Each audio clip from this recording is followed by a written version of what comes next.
What's up, everybody? Welcome back to the Dr. Quack podcast.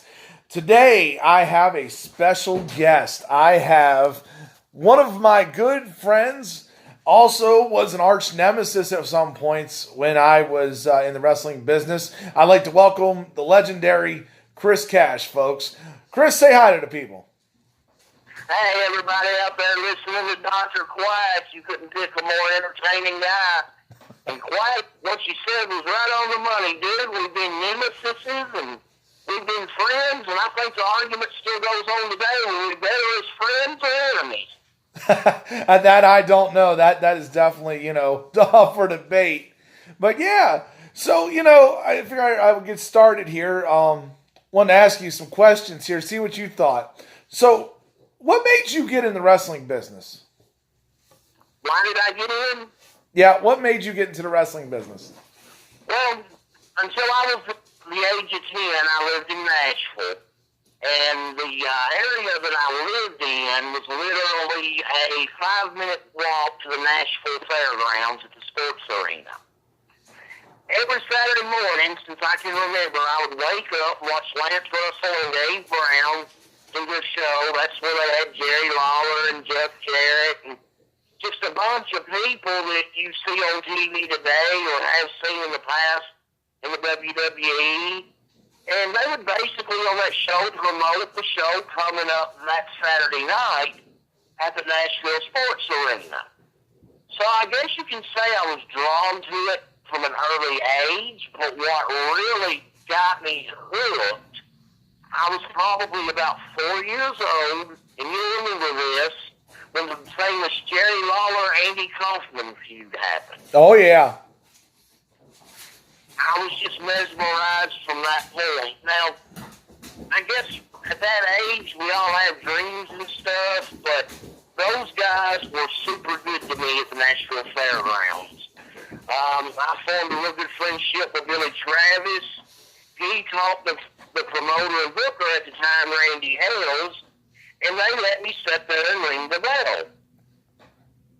Now, I didn't get to go in the back of the locker room or talk to anybody like that, but to me, at that age, I had the best job in the world. I thought, man, I'm just as big a part of this as they are. That's when I really started thinking about it. Yeah, I mean, that's interesting. Started as a bell ringer. I mean, you got the guy who got to be a part of the show. Wow. That's an interesting start. I mean, a lot of guys start so many different ways. And you got to do that. Who was your favorite wrestler growing up? Hands down, 100%, and always will be Jerry the King Lawler. Jerry the King Lawler. Yes, sir. What made you? Hogan had nothing on him. Flair had nothing on him.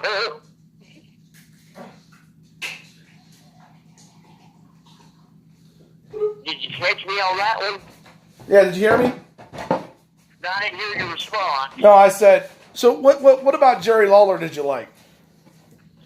Well, in Tennessee, he was a god. Everybody looked up to Lawler if you were a wrestling fan. And he was one of our own. And, we had access to him. And at the time, it was very rare for you to have access, especially somebody like me who really had no connections in the business, to have access to a guy that I could also watch on TV. And plus, the several times that I got to meet him and hang around with him, he was just so humble, so nice. He owned the show, and he basically treated everybody from the ring crew to the main event worker as the same person, and that really stuck with me. Okay. Yeah, that definitely makes a lot of sense, man. It's great to have inspirations, of course, Absolutely. mine, you went from a bell ringer. How did you become a manager in the business? Well, that kind of happened partly because of you and partly because of a guy named Sean Dempsey, and I'm sure you know the name. Oh, dude, I'll never forget Sean Dempsey. Some of the best matches of my career with him. By the way, have you heard anything about him or from him in any... I have not. I've heard, the last I heard, he was on a World of Beers tour. That's the last thing I heard about him, and I don't even know if that was true. Well, I heard something about a year ago that I don't know was true. I heard he moved back to California and was playing the banjo. That is interesting. I mean, it was funny. Me and him were both in the military in the same brigade, and got deployed together, but never met until we were in the over there in the IWF wrestling business together. That is amazing. I mean, that's what's great about the wrestling business. The business itself can work magic, but people outside of it that's never been involved in it don't understand. Yeah. So, but anyway, back to your question of how did I become a manager? When I first started out, when I started working with, I started out, of course, with my late friend Tom Davidson's brother, Richard. He was running a promotion called Southern Championship Wrestling. Richard, God bless his soul, and I'm not trying to be mean or ill will towards him, wasn't the best businessman in the world. So eventually Tom took it over, and for the first, I would say, 5 or 6 years, I was a commentator. That was my job. That was my passion. That was my reason for wanting to get up some days. Well, basically what happened was, Sean came in, I think, a little bit before you, or did y'all come in together? We met at the same time. I think he was with the promotion a couple months before, but I met him down at the House of Pain when I was talking to Tom. Okay, because I remember I wasn't at y'all's meeting when y'all first met, but I know Tom relayed to me that y'all got in the ring and basically just Shakespeare'd around a little bit, and he was blown away by the chemistry y'all had. Yeah, because, both of us, we knew how to work. That's what made it great. I followed his lead. He would follow mine. We made it work well. Well, it definitely got over. And the other part of the story is there was a young kid who still in his days in the business and doing very, very well for himself. Toby Farley, who we referred to as Kit back then. Well, he was a little green, and they thought he needed a manager. Well, at the time, everybody was pretty much had a job to do, but there was quite a few people that would do ring announcing. Well, Tom got the idea that he wanted me to come out and do managing, and I ain't gonna lie, dude, I was scared to death because to me that was elevating things. Okay, you're just basically the guy the people hear at the show. Now you're going to be a character at the show. You're going to have to elicit the responses, most likely boos, from the crowd. So I ain't going to lie, dude, I was scared out of my wits. Yeah. But that's how that got started. That was definitely, I can remember you were a really good heel manager. You knew how to rile the crowd up. You know how to make sure your guy was over. You know how to draw the heat. Oh, yeah, man. And in my opinion, if you're in the business and you don't want to be a heel, you're missing out on the fun part of it. It is. It's a great thing to be when you're. I loved being a heel for majority of my career. Even the baby face working against you, it was fun. But yeah, nothing quite like working as a heel when we did that later on in our careers. Yeah, man, I'm glad you brought that up because I was thinking a lot about that last night. Dude, the opponent that we had to work in Davenport, Iowa. The fact that you were able to get him to be liked in any way, shape, or form, you can essentially work a broomstick and put him over. Well, he was very young. It was his first match. He did good for what he did. There was a lot of mistakes in that match. But, I thank God that you were out there for that because, you managed to rile the crowd up. And what was that chant I kept hearing? I couldn't exactly remember what it said. But there was a chant. Man, I know the announcer started it, but I can't remember what they said. It was something to the effect they wanted me to leave Davenport. Yeah, I thought it was something get the F out of Davenport. And I was like, they were so mad at you. It was just comical. And you may not know this story, Quack, about that day. But as you know, we were in our locker room, and the babies were in theirs. Right. And I was kind of telling some of the guys, how it worked, what my style was managing. And I stepped out to go to the store to get an energy drink because, as we'll cover later, I'm sure that was the weekend to party. That was a great weekend. Energy. Anyway, the owner, promoter, booker, whatever he was, comes up to me, sees me at the store. And he pulls me aside and says, I understand you're going to be making fun of Davenport, Iowa, on the microphone. I said, well, yeah, that's kind of my standard MO. I'm going to be, making fun of the crowd. He's like, I don't want you to do that. He said, I don't like the idea of the hateful heel.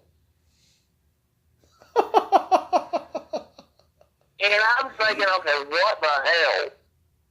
So I decided I'm going to do it anyway. Right. Well, I get out there and I realize they're not going to give me the mic, so I just start going to different sections, insulting everybody. Get to the closing spot, and this has never happened to me. I don't care if it was a person's first match or their 100th. If you remember the going home spot, I had the chain, you were holding whatever dude's name was. Yeah, that would be, what was his name? Mr. All-Star. Oh, okay. Well, thing is, after I hit you, he stood there and looked at me for what seemed like an eternity. And I'm like, dude, hit me. So he takes a swing that a 2-year-old could have took and act like he just knocked it out of the park. Of course, I sold it. I went down, 1, 2, 3. It was over, but yeah, that was an insane situation because the guy was greener than anybody I'd ever seen. Oh, yeah. We took probably what would have been considered probably an F and probably turned into about a C-plus match. Nothing to really brag about, but, it got over, trust me. Me and you both, we kind of drew the heat, got him over as a baby, so, we did that part. We did our jobs. At the end of the day, that is all that matters. Pretty much. You may think a match is a -1 on the Richter scale, but if that crowd's flopping for it, that's the only thing that matters. Yeah, it really does. So here, let me ask you, because you have a lot of experience in being a manager. If you were talking to somebody just entering the business and wanting to be a manager, what's some of the key characteristics you would say really needs to be a part of that? Okay, number 1 is a don't do. I've seen on some occasions where certain managers, they want to get over more than the person they're managing. My philosophy on it has always been this. My personality is an extension of that worker. Mm-hmm. They basically are the advocate for that worker, at least coming from a hillside. Like with Sean Dixie, you look up coffee in the dictionary back then, he had 3 pictures there and been working on a modeling portfolio. so I became the coffee guy. Kid at the time, he was learning a little bit more how to work the crowd and stuff, but I became an extension of him. A lot of times getting in the business and being successful, and I've heard this from quite a few veterans, it's not what you do all the time, it's what you don't do sometimes that can make the match. That's very true. And another thing, if you're going to be a manager, my personal opinion also, you need to learn to bump. Need to learn what? Need to learn to bump. Yeah, definitely. Bumping's a huge thing. Especially as a heel manager, the baby's going to get his just desserts out there for it. So, I mean, it's a good thing to do. Yeah, absolutely. Yeah. And any kind of education in any part of the wrestling, if you're going to get into it, I think is a good idea. Yeah, totally agree. So, here we go. In your opinion, who was the greatest manager of all time? Greatest manager of all time. I would have to say Classy Freddie Blassie. Classy Freddie Blassie. Why do you say that? Well, I think he was the epitome of the aggressive heel manager and was about 30 years ahead of his time. Now, there's been a lot of great ones, no doubt about it, from Bobby the Brain Heenan to Jimmy Hart to Jim Cornette to Paul Heyman. But when I look back and I think, this guy, you never doubted he was the way he was. It was Classy Freddie Blassie, in my opinion. Oh, yeah. I mean, he's definitely among the tops. I mean, it's a tough one because I always go between probably Cornette and Bobby Heenan. Oh, very good choices. I love both of them. Yeah, I mean, managers, it's not an easy gig. I mean, Cornette knew how to draw the heat, and Bobby knew how to talk better than anybody, in my opinion. He was that good. Yes. And what's that? I said, I agree with what you said on Bobby. I mean, Bobby had such a personality, he could have you hating him at the start of the hour, but laughing your ass off at him at the end of the hour. Oh, yeah. I mean, to me, my most underrated manager, which still never gets credit in my opinion, is Gary Hart. Oh, yeah. I'm glad you brought him up. He would definitely be in my top 5. Gary was awesome. Yeah, it didn't matter who he was managing. He was working the Von Erichs down in World Class, and even somewhat with the NWA back in the days. With Muda. He knew how to draw heat. He was great at it.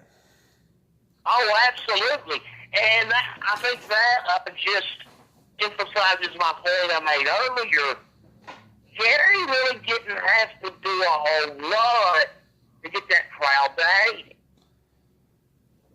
Yeah, that right there is the mark of a great one. That is true. I mean, that's why, it's like, I wish he was more involved in the E, but I understand why he wasn't, because he was all on the WCW side. He was all down there with the NWA, the National Wrestling Alliance, and World Class, so he really didn't have much involvement there.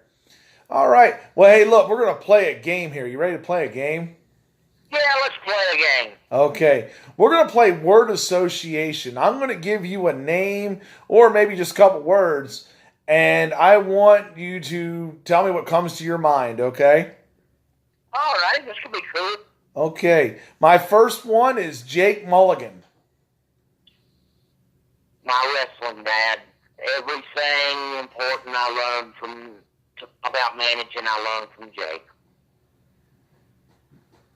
Yeah, Jake was inspirational. I mean, he was, definitely a class act. He was funny.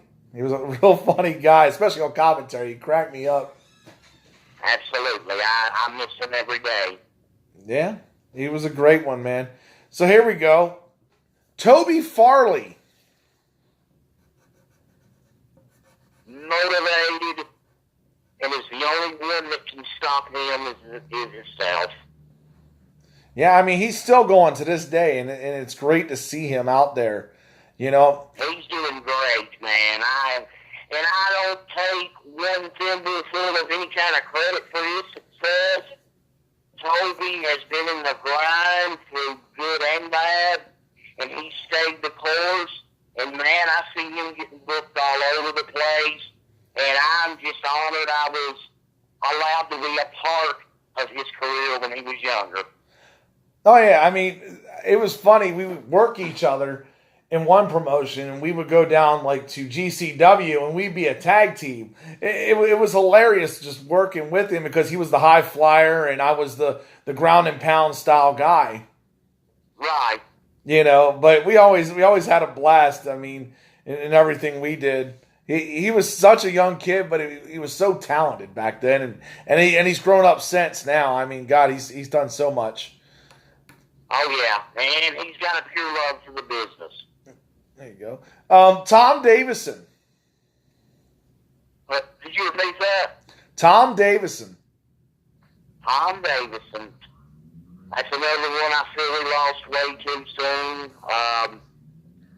We had our moments where we butted heads. I've chosen to let that go. Tom gave me my start. Tom believed in his product. And Tom was a good guy.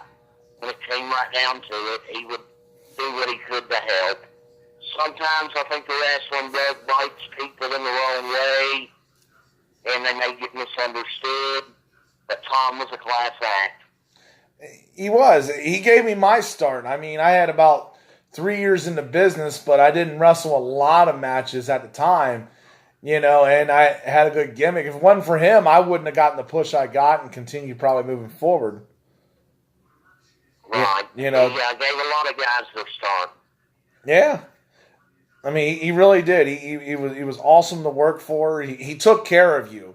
I'll never forget when we worked me and Chaos, we ended up working BCI in a tag team fan participation lumberjack strap match.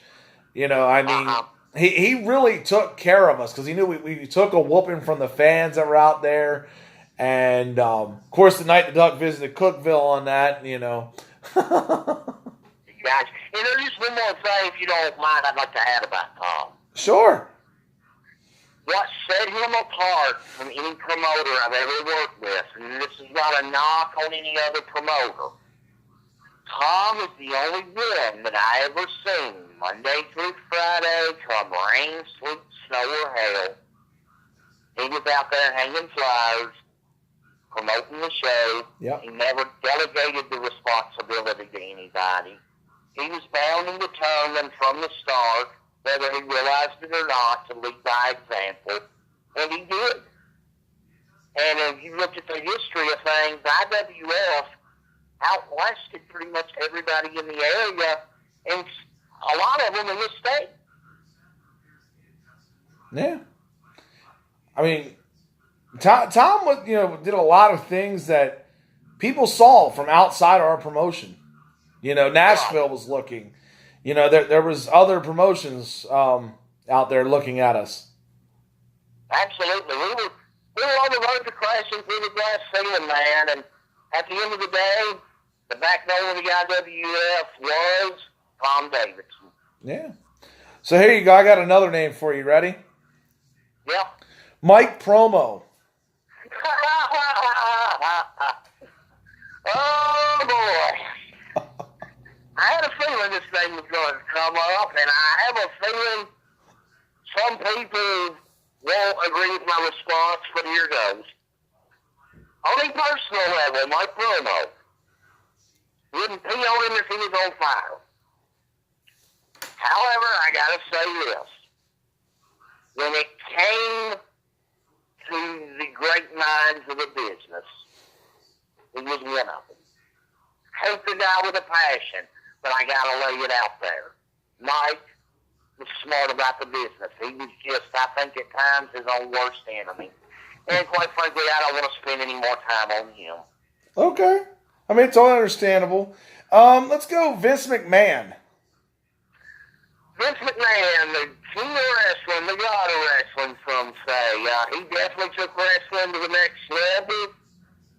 However, and I've discussed this with a mutual friend of ours, Damian Van Horn, what I hate that he did with the business is that he killed the territories. And I don't feel, and Damian agreed with me, that he had to do that, but he was kind of scared at the time, because back in that day, you venture into somebody's territory, you might be found at the bottom of the lake.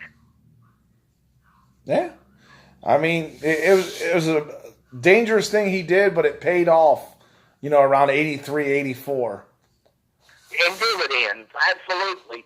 So, I mean, overall, if I ever got the chance to work with the guy, absolutely. I mean, no doubt about it.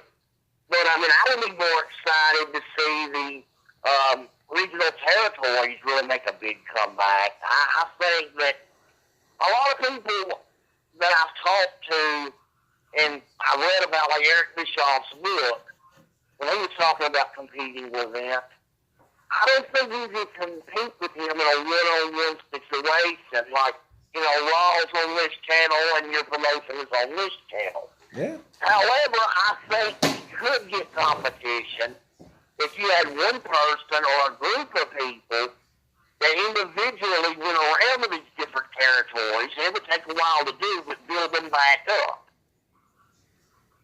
That way, your workers always have a place to go. Guys that aren't happy in WWE or let go would have a place to work. I think that would throw Vince for a loop. Yeah. I mean, it's definitely missed. You can see it in the product today versus 20 years ago. Oh, yeah. How much the independent scene and the territories really mattered back then. Today, it's a totally different ball of wax. Which brings me to my next one here. AEW. What do you know about that? Basically the same as everybody else. I mean, I've been hearing some things. I know Cody Rhodes is involved, if I'm not mistaken. Supposedly there's a billionaire that's backing him. Mm-hmm. Don't know much about him.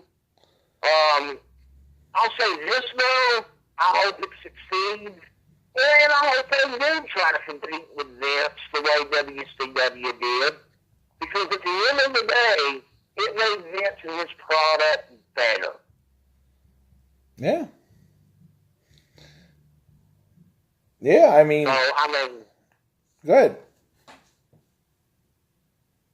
But yeah, that's my take on that. I mean, I don't know much about it. Yeah, I mean, there's a lot of big names supposedly going there. People asking for their releases now. There's a whole bunch of things going down. Supposedly, I guess we're going to find out in June what's really going on. But, yeah, it's definitely going to be interesting there with that. Here we go. So I got a couple more for you. Hardcore wrestling. Hardcore wrestling. Well, I think it has a place in the business. When done right, when there's psychology behind it.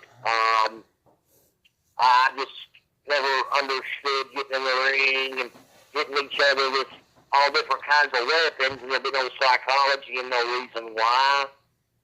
I think it hurt a lot of younger kids back in the day because they were focused on being that when they needed to be focused on learning the basics.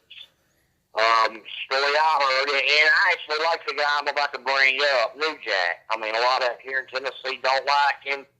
I like him because he's a gimmick. But as the story goes, he was one of the legends of hardcore, and I don't think anybody would deny that. Oh, no doubt. Was told, though, he did have a tryout with Vince at WWE. Was told to go out there and chain work for 15 minutes with somebody. Came back through the curtain, and his exact words is, "I didn't sign up for this shit. This ain't me." And walked out. Needless to say, he didn't get time. No.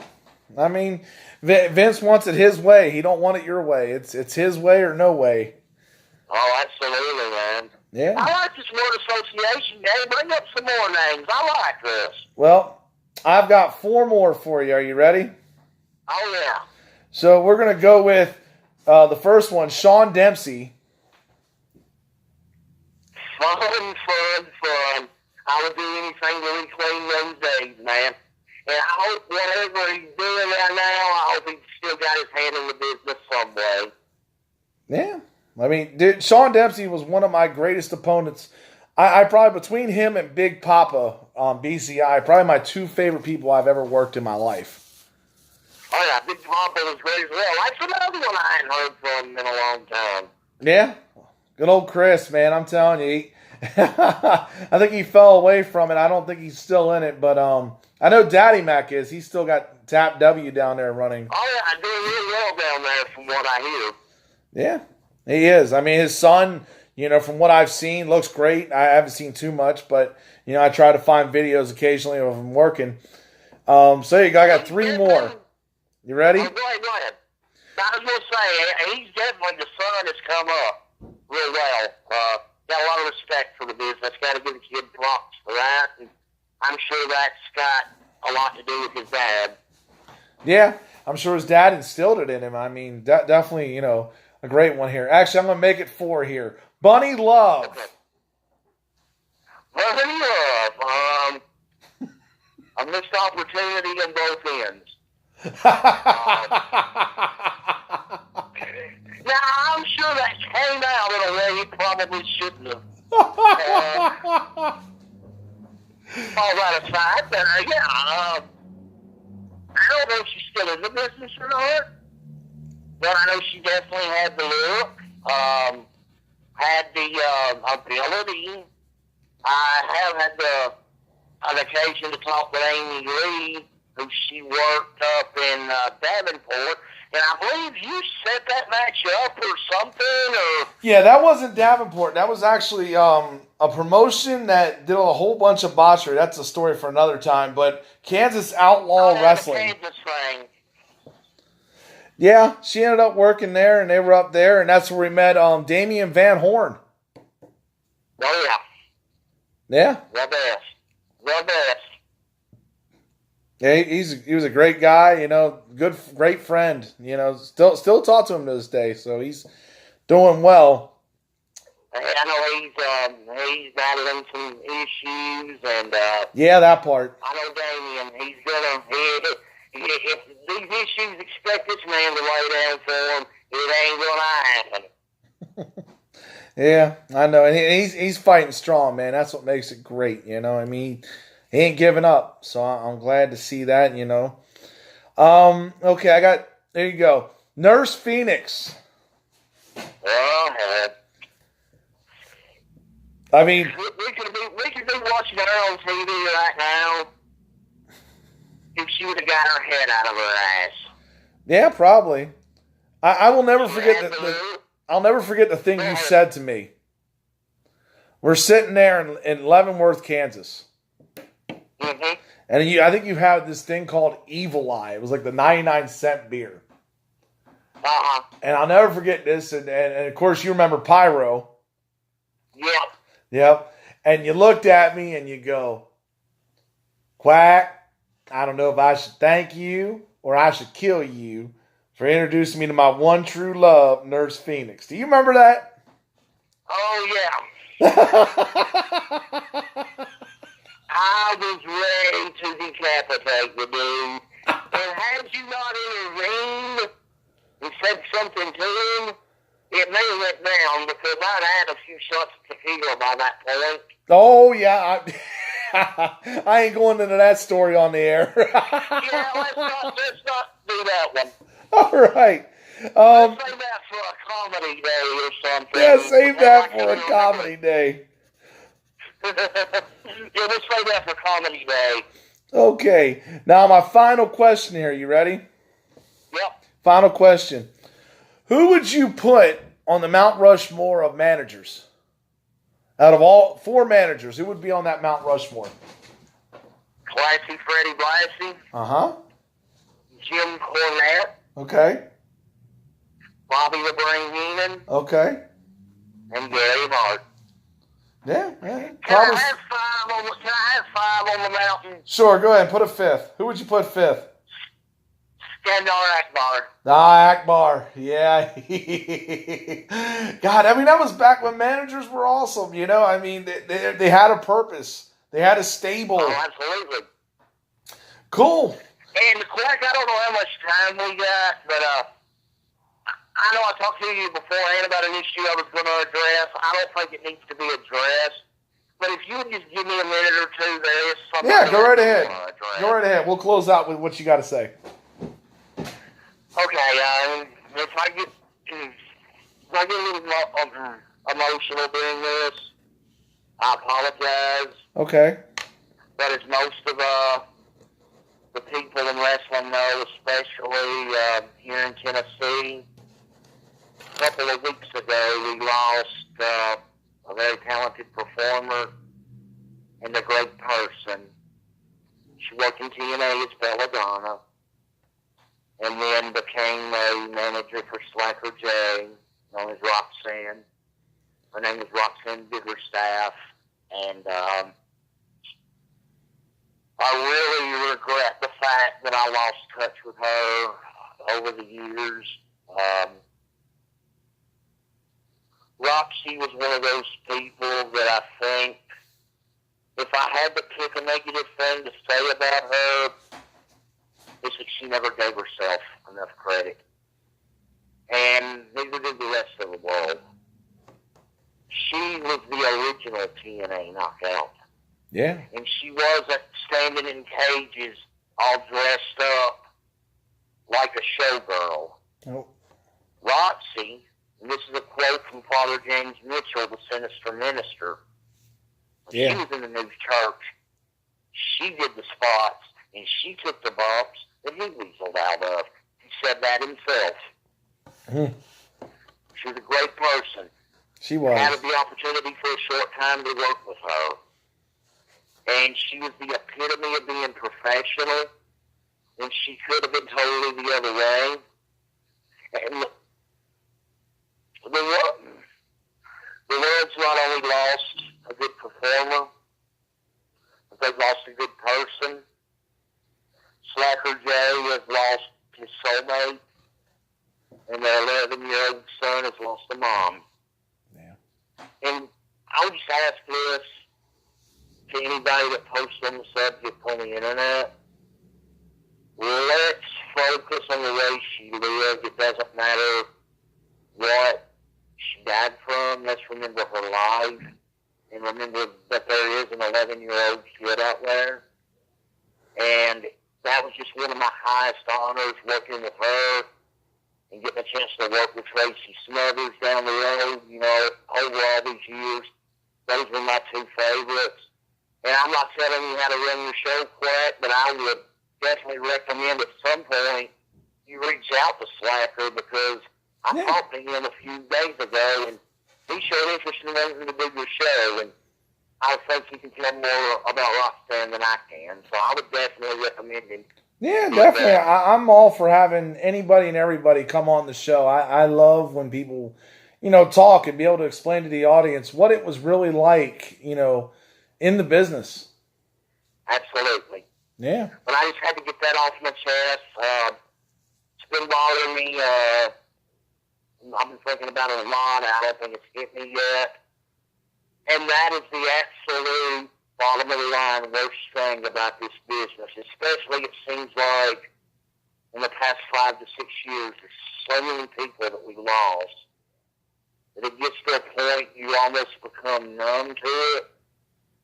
And then something just totally unexpected happens, like with Roxy, and she's so young, man. Yeah. So full of life and had so much potential, and heaven's got an angel up there now, and she's up there, I'm sure, suplexing some of the guys that went on before her out there on the concrete. Oh, yeah. Yeah, definitely. Rest in peace, Belladonna. God, you know, I mean. Okay, let's, if you don't mind, let's end on a positive high note. Go ahead. By all means. All right, wrestling fans, here's the thing. You haven't seen my name on many flyers. You haven't seen me posting a lot on the internet. And you might have thought I'd left the business. But as usual, every time you think you got the answers, old Chris Cash changes the question. And here's why you haven't seen me, and here's why you're fixing to be very, very surprised. Chris Cash will be back as a manager. And I've got something most of you've never seen before. I've got the best kept secret in professional wrestling. A guy by the name of Patrick Colby. And he is just like Chris Cash when it comes to his way of thinking. He's there to do what he's got to do to be number one. He doesn't give a damn what the fans say. He's not going to kiss the promoter's ass. He's going to go in there and do whatever it takes to be number one. So for all you so-called smart marks, you know, fans that have been going to wrestling shows all these years, you want to see something incredible? Stay in touch with my Facebook. I'm Patrick's manager and his agent. He doesn't have time to talk to you morons. But if you want to ask me some questions about them, as long as they're not stupid, which is a 1 in 100 chance, I'll be glad to answer. But that's right, old Chris Cash has acquired the best kept secret in professional wrestling, and I dare anyone try to top it. Well, you heard it first here, folks, on the Dr. Quack podcast. Keep an eye out for Chris Cash and all the people that are coming in his stable. So, but that's it, folks. Thank you all for tuning in. I really appreciate it. Thank you, Chris Cash, for joining me on the podcast, and I will see you guys later. Thank you for having me. Anytime, Chris. Glad to have you.